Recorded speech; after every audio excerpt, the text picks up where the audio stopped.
right, friends, welcome back. Today, let's discuss all about how to biohack your failures and your tragedies that may hit you in life. Now, as biohackers, this presents a very interesting kind of dynamic because I think a lot of times when we're hit with failures and when we're hit with tragedies, the number one thing that you probably want to do is you probably want to hide those emotions away, right? Which with biohacking we can do, but I do think it's very important as people and as humans and as people who are developing and growing that you feel emotions like failure, you feel emotions like sadness. So, with that being said, there are strategies that you can use. Granted, if you're someone like who's in my spot, if I had a large scale tragedy that hit me, or if I had a large failure that really derailed me and I needed to pick myself up and keep going, I would probably implement some of the following things in this video simply because while I do think it's important to feel those emotions and not blunt those emotions, I think it's also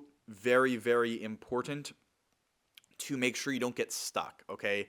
And that's what happens with a lot of people, right? Especially if you're very busy and if you have a lot riding on your shoulders, the last thing you want to do is get stuck and kind of freeze up. And yes, you feel those emotions and you feel sad, but you freeze up. So as a biohacker, I want to give you guys kind of the tools and the framework that I would use to work past a situation if I had a very serious tragedy or if I had a very serious failure that really kind of knocked me out, right? Whether it was a gruesome breakup, a divorce, a death, whatever it may be, you got fired from your job, you feel lost. Okay, this is kind of the protocol and this is kind of the mindset that I would put myself into in order to still process everything properly, but work towards, again, climbing out of it. Because once some people get stuck in that hole of depression and sadness after they failed, a lot of people struggle to kind of climb back up and to rebuild their self-confidence and rebuild themselves. With that being said, guys, let's dive right in. So when it comes to failures and tragedies, I'm kind of lumping them together in this video.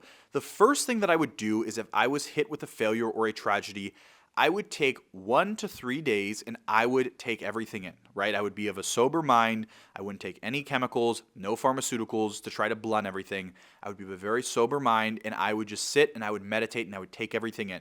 I would feel the emotions. I would feel the sadness. I would feel the disappointment in myself. Again, if I failed, I would try, to kind of wrap my head around everything. I would just, again, take it all in, feel everything, let myself do whatever. I'm not a big crier, but maybe cry, maybe, stare at the ceiling, maybe go listen to music. But the key is I would keep a sober mind, okay? I would not take any pharmaceuticals. I would not blunt anything. I would not get high. I would not do anything like that. I would keep a sober mind, okay? That would be my first step. And the importance of this is because, again, as humans, feeling those emotions of sadness and a failure, I think is very important in growing and evolving. If you just blunt your emotions and you feel no emotions all the time, you're not going to grow, you're not going to evolve. So feel those emotions, allow yourself to process those emotions, feel those emotions, but the key is don't get stuck in those emotions, okay? And this is where the protocol is going to kind of come into play. So with that being said, let's dive now into some kind of the pharmaceuticals. So first, let me start off by saying that this protocol is not going to work for everybody. Some people are going to need different, changes or adjustments. And if you're dealing with this situation, please schedule a consult with me and we can go through and we can talk about everything. But this will be the protocol, okay? And yes, this is a very similar protocol to Leo's protocol. I'm not trying to copy Leo. I give full credit to Leo for this protocol. This video is essentially inspired by Leo. A lot of what I do is inspired by Leo. And so again, I don't want to be taking anything from him. If you notice, it's similar. It is similar. Again, Leo is a very big inspiration for mine, so I don't want to be, seen as copying or stealing from him. So credit where credit is due. With that being said, the first thing that I would do is if you are a male and you're dealing with this, I would raise my testosterone levels to a super physiological level, okay?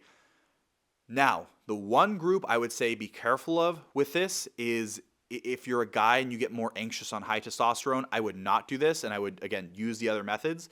But if you're a guy and you can handle higher testosterone levels and you know kind of how to keep your estrogen intact, I would raise my testosterone levels. I would probably not use any 19 NORs. Maybe you can use a little bit of a DHT, but to control estrogen, I would raise my testosterone levels. Higher testosterone allows you to feel a confidence that is synonymous with being able to take on the world no matter what the world throws at you. Leo would describe it as a sort of resilience, and this is so true, okay?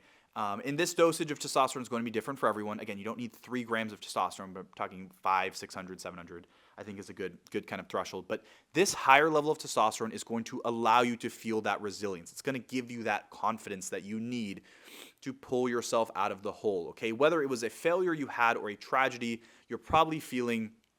Many people in their failures and tragedies feel inadequate and they feel weak and they feel helpless.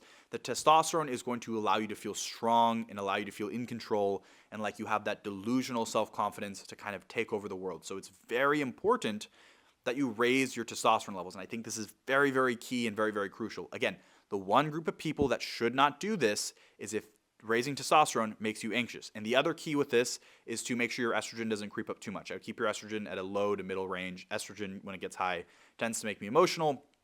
And the goal is to not be overly emotional in this protocol. So the first step is to raise your testosterone levels up higher. The second thing I would do is I would utilize serotonin, okay? Again, we've talked about this before, but you could make the argument, okay, what about something anxiolytic? What about something GABAergic? Well, what's your strategy going to be with GABA, right? When you're sad about something or when you've experienced hard failure or distress, the problem is that it's likely going to be months and months, okay? So if we need a 4 or 5 month plan, yeah, can we briefly lower anxiety with something like Phenibut or netifoxine or Xanax? Sure. But again, it's not a long-term solution, and what's going to happen is we're going to fall into a dependence on those products, and when we fall into that dependence, it's going to make things worse once we've dug our way out. So I don't like GABA for that. Yes, you could implement an NMDA receptor blocker. I found that these are good for helping people to relax, but they're not very effective when, again, you're in those very stressful, difficult situations and when you're really at a low point. I found that like maybe if you get overstimulated one day they can be helpful, but they're not the most helpful for kind of these situations. The key neurotransmitter that is the most important here is going to be serotonin, okay? Serotonin is a very good mood stabilizer and it really allows you to take your emotions out of things a little bit. For me, I've had a lot of success on fluvoxamine. Again, however you want to modulate serotonin, psilocybin, fluvoxamine, whatever SSRI you like, but I think raising serotonin levels is a key component when it comes to this protocol because serotonin is a very good neurotransmitter when it comes to balancing your mood, and it keeps you emotionally regulated and it keeps you from acting erratically, okay? Which is very important when you're going through these situations because what you're going to want to do is you're going to want to act based on your emotions. You feel sad, so you don't want to work. You might be more likely to lash out. You might be more likely to kind of just lose your mind. The key is serotonin will allow you to take control of those emotions, relax, and be in a very much so less emotional state, which if you're too emotional, that's going to be very bad. Okay, so serotonin allows you to kind of grab control of the wheel, and it's something that we can use as a long-term strategy, right? We can use fluvoxamine for 6, 8, 10 months. It's not going to be the end of the world like if you were using Xanax for 6 or 8, 10 months, okay? That is going to be more problematic. So serotonin is the next key part of this recipe that I think is very important. How you do it is how you do it. I have ways that I think are more effective and kind of productive than others. Like I think, again, fluvoxamine is very good, especially for men. But again, however you want to do it is however you want to do it. But I do think serotonin is very, very important. The third thing you want to do is you want to raise neuroplasticity. And like with serotonin, however you want to raise neuroplasticity is up to you. There's many different ways to do it. Maybe I'll make a video on, kind of the key ways to raise neuroplasticity. But I really think neuroplasticity is a very important thing you want to raise. Now, again, if you take something like fluvoxamine, which I really like, okay, it's going to be effective at helping to raise neuroplasticity and serotonin. So I think it does that very well.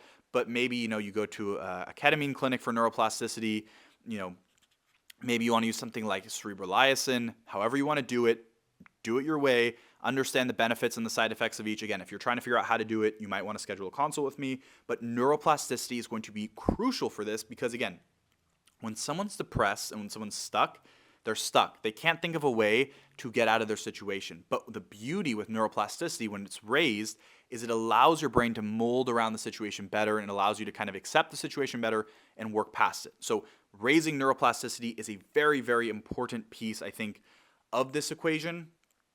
And I find it to be, very effective at allowing you to work past the situation. The next thing that I want you to focus on when you're in one of these situations is making sure that you take care of yourself from a lifestyle perspective.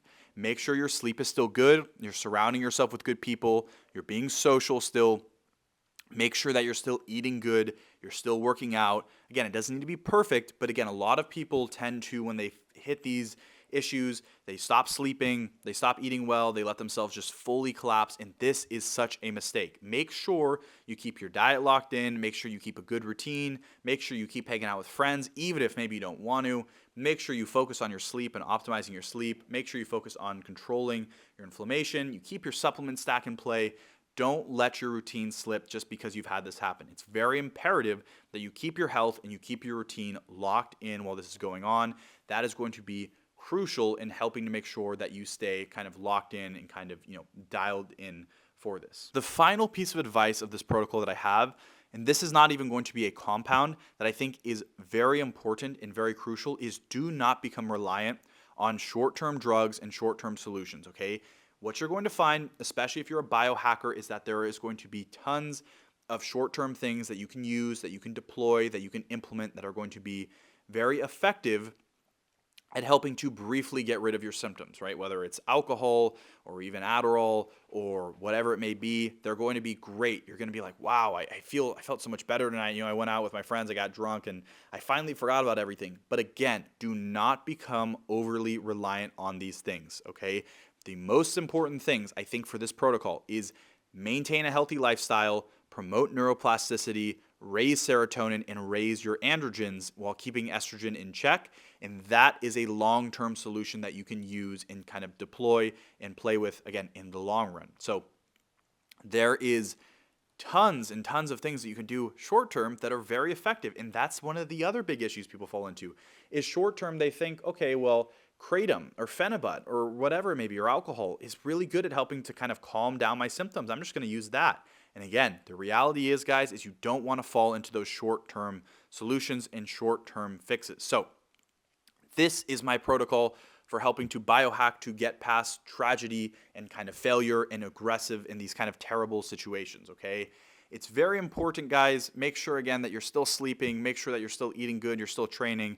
And make sure, guys, in the beginning, like I said, you give yourself those few days to feel those emotions before you kind of work to blunt or maybe lessen your emotions, okay?